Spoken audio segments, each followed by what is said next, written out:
विद्यार्थी मित्रो, मी PM Jawale sir आपले सर्वांचे या सेतू अभ्यासक्रम म्हणजेच ब्रिज कोर्सच्या चौथ्या दिवसामध्ये स्वागत करतो. या चौथ्या दिवसामध्ये आपल्याला इयत्ता 10वीसाठी गणित भाग 1 करिता मात्र 9वीच्या काही घटकाचा इथे अभ्यास करायचा आहे, उजळणी करायची आहे. तो घटक म्हणजे युक्लिडची भूमिती, त्या अंतर्गत येणारा उपघटक बिंदूचे निर्देशक व अंतर आणि दरम्यानता. या संपूर्ण घटकाचा म्हणजे बिंदूचे निर्देशक व अंतर आणि दरम्यानता या उपघटकाचा अभ्यास केल्यानंतर तुम्हाला काय येणं अपेक्षित आहे, काय क्षमता तुमच्यात विकसित व्हायला पाहिजे, तर या दोन गोष्टी. बिंदूचे निर्देशक दिले असता बिंदूमधील अंतर काढता यायला पाहिजे आणि दिलेल्या बिंदूमधील अंतरावरून तुम्हाला दरम्यानता हा संबोध समजणं अपेक्षित आहे. जरा विचार करूया. एका रस्त्यावर सरळ रेषेत पुणे, अहमदनगर, शिरूर ही 3 शहरं आहेत. पुणे आणि अहमदनगरमधील अंतर 120 किलोमीटर, शिरूर व अहमदनगर यामधील अंतर 50 किलोमीटर आणि पुणे व शिरूर यामधील अंतर 70 किलोमीटर आहे. तर कोणते शहर कोणत्या 2 शहरांच्या दरम्यान आहे? येथे पुणे ते अहमदनगर यांमधील अंतर बरोबर 120 किलोमीटर. शिरूर व अहमदनगर यामधील अंतर 50 किलोमीटर आपल्याला दिलेलं आहे. तर पुणे व शिरूर यामधील अंतर आपल्याला 70 किलोमीटर दिलेलं आहे. आता म्हणजेच 50 किलोमीटर अधिक 70 किलोमीटर बरोबर 120 किलोमीटर. म्हणजेच आपल्याला शिरूर ते अहमदनगर अधिक पुणे ते शिरूर बरोबर पुणे ते अहमदनगर असं म्हणता येईल. म्हणजेच आपल्याला असं म्हणता येईल की शिरूर हे शहर पुणे व अहमदनगर या 2 शहरांच्या दरम्यान आहे. आता आपल्याला संख्यारेषेच्या बाबतीत कोणते 2 बिंदू कोणता एखादा बिंदू कोणत्या इतर 2 बिंदूंच्या दरम्यान आहे ते अभ्यासायचं आहे. इथे आपल्याला बिंदू निर्देशक किंवा बिंदूंचे निर्देशक व अंतर म्हणजे बिंदूंचे निर्देशक कशाला म्हणायचं व 2 दिलेल्या बिंदूमधील अंतर कसं काढायचं त्याचा अभ्यास करायचा आहे. म्हणजेच coordinates of points and distance असं त्याला इंग्रजीतून म्हणतात. आता खालील एक संख्यारेषा दिलेली आहे ती बघा. एक संख्यारेषा दिलेली आहे. या संख्यारेषेवर काही बिंदू दाखवले आहे, जसं ABCDE याप्रमाणे, आणि प्रत्येक बिंदूशी निगडीत एक संख्या आहे. तुम्हाला माहिती आहे की संख्यारेषेवर प्रत्येक बिंदूशी निगडीत एक संख्या असते, तर प्रत्येक संख्येशी निगडीत एक बिंदू असतो. आता निर्देशक येथे D हा बिंदू रेषेवरील एक ही संख्या दाखवतो आहे.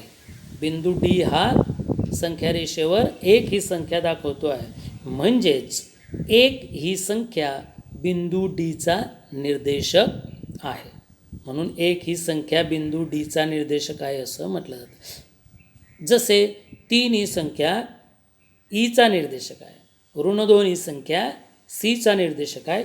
याप्रमाणे 2 बिंदूंमधील अंतर काढणे म्हणजेच त्या बिंदूंच्या निर्देशकांपैकी मोठ्या निर्देशकातून लहान निर्देशक वजा करणे. 2 बिंदूमधील अंतर आपल्याला काढायचं आहे. अर्थात दोघं बिंदूंना एक एक निर्देशक असतो. मग ज्या बिंदूचा निर्देशक मोठा असेल त्या मोठ्या निर्देशकातून लहान निर्देशक काय करायचा, वजा करायचा. उदाहरणार्थ C आणि E या 2 बिंदूंमधील अंतर. आता संख्यारेषेवर C आणि E या 2 बिंदूंमधील अंतर जर मोजलं तर बघा, 1 एकक, 2 एकक, 3 एकक, 4 एकक, 5 एकक. म्हणजे C आणि E मधील अंतर 5 एकक आहे. परंतु बिंदू C आणि E यांच्या निर्देशकांमध्ये Eचा निर्देशक 3 हा Cचा निर्देशक ऋण 2 पेक्षा मोठा आहे. म्हणून या 3 मधून ऋण 2 वजा करायचे. 3 वजा ऋण 2 वजा वजा अधिक 2 होतील. म्हणजे 3 अधिक 2 5 बरोबर आपण मोजलंसुद्धा या दोन बिंदूंमधील अंतर ते 5 एकक भरलं. आपण प्रत्यक्ष बघूया. बिंदू ई व डी, उदाहरण आहे एक, बिंदू ई व डी यामधील अंतर हे अंतर ई डी, म्हणजे डी कंसात दोघं बिंदू लिहायचे आणि स्वल्पविराम. अंतर आणि याचं वाचन अंतर ई डी असे दर्शवतात. हे अंतर म्हणजेच ई डीची लांबी, लेंथ ऑफ ई डी. ही रेख ई डीची लांबी होय. म्हणजे डिस्टन्स अंतर E D, length of E D आणि रेख ई डीची लांबी किंवा फक्त ई डी, या तिन्ही गोष्टी काय आहेत, समान आहेत. आता आपण अंतर ए बी काढू. ए आणि बी या दोन बिंदूंमधील अंतर काढू. येथे एचा निर्देशक ऋण 5 आहे, बीचा निर्देशक ऋण 3 आहे. ऋण 5 आणि ऋण 3 म्हणजे एचा निर्देशक ऋण 5, बीचा निर्देशक ऋण 3, या दोघांपैकी ऋण 3 हा ऋण 5पेक्षा मोठा आहे. म्हणून अंतर ए बी बरोबर ऋण 3 वजा ऋण 5. ऋण 3 हा ऋण 5पेक्षा मोठा निर्देशक आहे. म्हणून या व्याख्येनुसार मोठ्या निर्देशक ऋण 3 मधून लहान निर्देशक ऋण 5 काय केला, वजा केला. इथे वजा ऋण कंसात ऋण 5 कंस सोडवला तर ऋण ऋण धन होईल. म्हणून आपल्याला मिळेल ऋण 3 अधिक 5 आणि ऋण 3 अधिक 5 यांची बेरीज होते 2. आणि म्हणून आपल्याला दोन बिंदूंमधील अंतर हे त्यांच्या निर्देशकांपैकी मोठ्या निर्देशकातून लहान निर्देशक वजा केल्यावर मिळते. इथे अंतर ए बी म्हणजे ए आणि बी मधील अंतर 2 एकक मिळालं. इथे सुद्धा मोजा, दोघांमधील अंतर 2 एकक आहे बघा.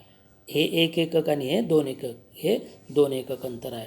आणि दोन बिंदूंमधील अंतर हे त्यांच्या निर्देशकांपैकी मोठ्या निर्देशकातून लहान निर्देशक वजा केल्यावर मिळते. आणि कोणत्याही दोन बिंदूंमधील अंतर ही ऋणेतर वास्तव संख्या असते, लक्षात घ्या. म्हणजेच कुठलंही अंतर असो, अंतर हे कधीच ऋण नसतं, ते नेहमी धन असतं. म्हणून ते म्हटलं आहे की दोन बिंदूंमधील अंतर हे नेहमी ऋणेतर वास्तव संख्या असते. यामध्ये आता आपल्याला दरम्यानता, बिटवीननेस, याचा अभ्यास करायचा आहे. आता बघा, जर पी क्यू आर हे 3 बिंदू एक रेषीय भिन्न बिंदू असतील तर खालील दिल्याप्रमाणे 3 शक्यता यामध्ये संपवतात. पहिली शक्यता ही की बिंदू क्यू हा बिंदू पी व आर यांच्या दरम्यान असेल, ही एक शक्यता असेल. किंवा दुसरी शक्यता ही असू शकते, म्हणजेच बिंदू आर हा पी आणि क्यू यांच्या दरम्यान असेल. आणि तिसरी शक्यता म्हणजेच बिंदू पी हा आर आणि क्यू यांच्या दरम्यान असेल. जर पी क्यू आर हे एक रेषीय भिन्न बिंदू असतील तर या एक रेषीय तीन भिन्न बिंदूंमध्ये खालीलप्रमाणे 3 शक्यता दर्शवतात. एक तर क्यू हा पी आणि आरच्या दरम्यान असेल, किंवा आर हा पीच्या दरम्यान असू शकतो, किंवा पी बिंदू हा आर किंवा क्यूच्या दरम्यानसुद्धा असू शकतो. जर अंतर पी क्यू अधिक अंतर क्यू आर बरोबर अंतर पी आर असेल तर क्यू हा बिंदू पी आणि आरच्या दरम्यान आहे असे म्हणतात. म्हणजे पहिली शक्यता असेल, जर अंतर पी क्यू अधिक अंतर क्यू आर बरोबर अंतर पी आर असेल तर बिंदू क्यू हा बिंदू पी आणि आरच्या दरम्यान असेल, लक्षात घ्या. इथे अंतर पी आर अधिक अंतर क्यू आर बरोबर अंतर पी क्यू असेल तर आर बिंदू पी आणि क्यूच्या दरम्यान आहे असं म्हणतात. आणि ही जी दरम्यानता आहे, ही दरम्यानता आपल्याला पी दरम्यान क्यू दरम्यान आर अशी दर्शवतात. म्हणजे P dash Q dash R dash म्हणजे दरम्यानता असा शब्द आहे. पी दरम्यान क्यू दरम्यान आर ही दरम्यानता अशी स्थिती असेल तर ही दरम्यानता काय असेल? पी दरम्यान आर दरम्यान क्यू. ही दरम्यानता काय आहे? क्यू आर दरम्यान पी दरम्यान क्यू किंवा क्यू दरम्यान पी दरम्यान आर असंही वाचन होऊ शकतं. आता आपल्याला बघायचं आहे रेषाखंडाचा मध्यबिंदू, ज्याला आपण काय म्हणतो? Mid points of segment. Mid point of segment रेषाखंडाचा मध्यबिंदू. जर ए दरम्यान एम दरम्यान बी आणि रेख ए एम बरोबर रेख एम बी, तर एम बिंदू हा रेख ए बीचा मध्यबिंदू आहे असं म्हणतात. अशा पद्धतीची दरम्यानता असून ए एमची लांबी बरोबर एम बीची लांबी असेल तर तो एम बिंदू त्या रेख ए बीचा मध्यबिंदू असतो. आणि प्रत्येक रेषाखंडाला एक आणि एकच मध्यबिंदू असतो. एक रेषाखंड असेल तर त्याला दोन मध्यबिंदू येणार नाही, फक्त एक आणि एकच मध्यबिंदू असतो. ही बघा आकृती, इथे रेषाखंड ए बी दाखवलेला आहे आणि एम हा त्या रेख ए बीचा मध्यबिंदू आहे. कारण इथे ए एम अंतर आणि एम बी अंतर ही दोघं अंतर समान दिलेली आहे. म्हणून या आकृतीत बिंदू एम हा रेख ए बीचा मध्यबिंदू आहे. त्यानंतर आपण हा जो घटक अभ्यासला, युक्लिडच्या भूमितीमधील उपघटक, बिंदूंचे निर्देशक, अंतर, दरम्यानता, रेषाखंडाचा मध्यबिंदू, यावर आधारित स्वाध्यायातील उदाहरणं आपण कशी सोडवायचे त्याचा विचार आता आपण करणार आहोत. एका संख्या रेषेवर ए बी सी हे बिंदू असे आहेत की अंतर ए सी बरोबर 10, अंतर सी बी बरोबर 8, तर अंतर ए बी काढा. सर्व पर्यायांचा विचार करा. सर्व पर्यायांचा विचार करा म्हणजेच हे जर ए बी सी संख्या रेषेवर म्हणजे ते एक रेषीय आहे. मग एक रेषीय तीन बिंदूमध्ये तीन शक्यता संभवतात. ए दरम्यान बी दरम्यान सी, मागच्या मुद्द्यात जसे बघितले आपण पर्याय. पहिल्याचा विचार करू. समजा ही दरम्यानता असेल, ते तिघं बिंदू असे असतील, ए दरम्यान बी दरम्यान सी असेल म्हणजे बी बिंदू हा ए व सीच्या मध्ये असेल, तेव्हा ए बीचं अंतर काय असेल ते बघूया.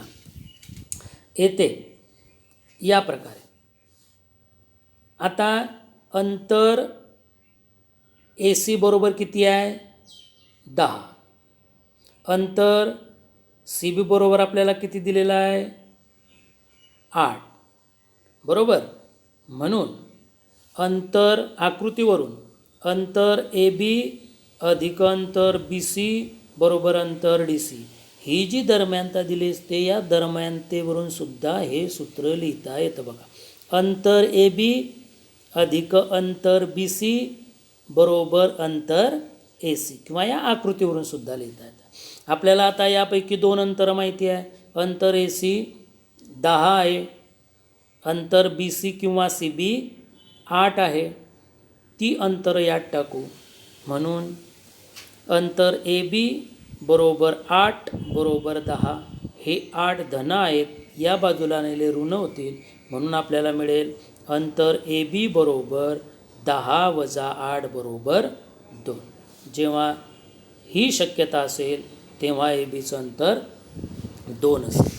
दुसरा पर्याय आपण विचार करू. जेव्हा दरम्यानता असेल ए दरम्यान सी दरम्यान बी. आता इथे बिंदू सी हा ए व बीच्या जर दरम्यान असेल, या पद्धतीनं इथे ए सीचं अंतर आपल्याजवळ 10 आहे, सी बीचं अंतर आपल्याजवळ 8 आहे. म्हणून आकृतीवरून सूत्र लिहिता येईल अंतर ए सी अधिक अंतर सी बी बरोबर अंतर ए बी. ए सी अधिक सी बी दोघांची अंतर टाका. म्हणून 10 अधिक 8 बरोबर अंतर ए बी. म्हणून अंतर ए बी बरोबर किती? 18 आपल्याला म्हणता येईल. तिसरी शक्यता आपण असं म्हणू की आता हा ए बिंदू सी आणि बीच्या किंवा बी आणि सीच्या दरम्यान असेल. पहिली शक्यता बी बिंदू ए आणि सीच्या दरम्यान घेतला, ए बी मधील अंतर तेव्हा 2 असेल. दुसरी संभाव्यता आपण घेतली दरम्यानता की बिंदू सी हा ए आणि बीच्या मध्ये असेल, तेव्हा ए बी मधील अंतर 18 असेल. तिसरी शक्यता आता ए बिंदू सी आणि बीच्या दरम्यान असेल, तेव्हा काय मिळेल?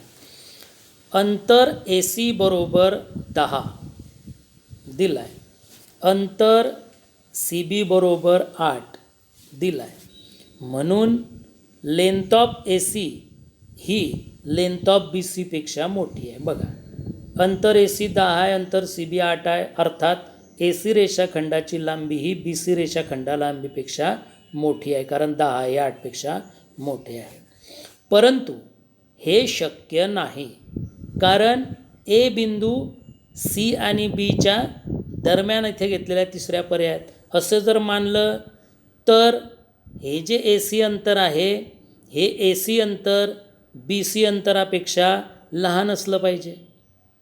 जर ए बिंदू हा सी व बीच्या दरम्यान आहे असं मानलं तर ए सी जे अंतर आहे हे अंतर बी सी अंतरापेक्षा लहान असलं पाहिजे, आणि ते तिथे लहान नाही, ते बी सीपेक्षा काय आहे? मोठं आहे. बरोबर आहे की नाही?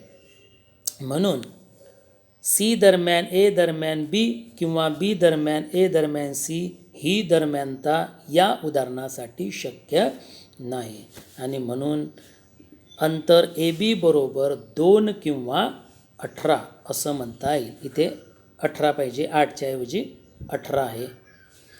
त्यानंतर या स्वाध्यायातलं दुसरं उदाहरण आहे बघा. संख्या रेषेवर पी बिंदूचा निर्देशक ऋण 3 आहे, तर पी पासून 5 एकक अंतरावर असणाऱ्या बिंदूंचे निर्देशक काढा. बघा, रीत बघू आपण. पी पासून 5 एकक अंतरावर असणाऱ्या बिंदूंचे निर्देशक एक्स मानू. इथे निर्देशक आहे, निरेशक नाही, निर्देशक. टायपिंग मिस्टेक झालेली, इथे तुम्ही निर्देशक वाचा हा शब्द, निर्देशक. पी पासून 5 एकक अंतरावर असणाऱ्या बिंदूंचे निर्देशक एक्स मानू. समजा पी पासून 5 एकक अंतरावर डावीकडे ए बिंदू व उजवीकडे बी बिंदू आहे असे मानू. याप्रमाणे बघा, बिंदू पीचा निर्देशक ऋण 3 आहे. पी पासून 5 एकक अंतरावर डावीकडे ए बिंदू आहे, तर पी पासून 5 एकक अंतरावर उजवीकडे बी बिंदू आहे. आता ए हा पीच्या डावीकडे पी पासून 5 एकक अंतरावर जर असेल तर ऋण 3 हा निर्देशक एक्स निर्देशापेक्षा मोठा असेल. म्हणून 5, कारण 5 एकक अंतरावर आहे, म्हणून 5 बरोबर या दोघंची वजाबाकी, मोठ्या निर्देशकातून लहान निर्देशक वजा केला म्हणजे ऋण 3 वजा एक्स, आणि म्हणून एक्स बरोबर ऋण 3 वजा 5, आणि म्हणून एक्स बरोबर ऋण 8. म्हणून तेव्हा ए या बिंदूचा निर्देशक ऋण 8 आहे. दुसरं, बी हा पीच्या उजवीकडे पी पासून 5 एकक अंतरावर असल्यास काय होईल? तेव्हा एक्स हा त्या ऋण 3पेक्षा मोठा येईल. म्हणून 5 बरोबर एक्स वजा 3 वजा वजा अधिक, म्हणून 5 बरोबर एक्स अधिक 3, आणि म्हणून एक्स बरोबर 5 वजा 3. हे 3 इकडे आणले, ऋण झाले म्हणजे 5 वजा 3, आणि म्हणून एक्स बरोबर 2. म्हणून बी या बिंदूचा निर्देशक 2 आहे, आणि म्हणून उत्तर म्हणता येईल इष्ट बिंदूंचे निर्देशक ऋण 8 व 2 आहेत. त्यानंतर स्वाध्यायातलं तिसरं उदाहरण आहे बघा. बिंदू एम हा रेख ए बीचा मध्यबिंदू आहे आणि ए बी 18, तर ए एम बरोबर किती? म्हणजे ए बी बरोबर जर 18 असेल तर ए एम बरोबर किती? रीत बघूया. बिंदू एम हा रेख ए बीचा मध्यबिंदू आहे, हे दिलेला आहे.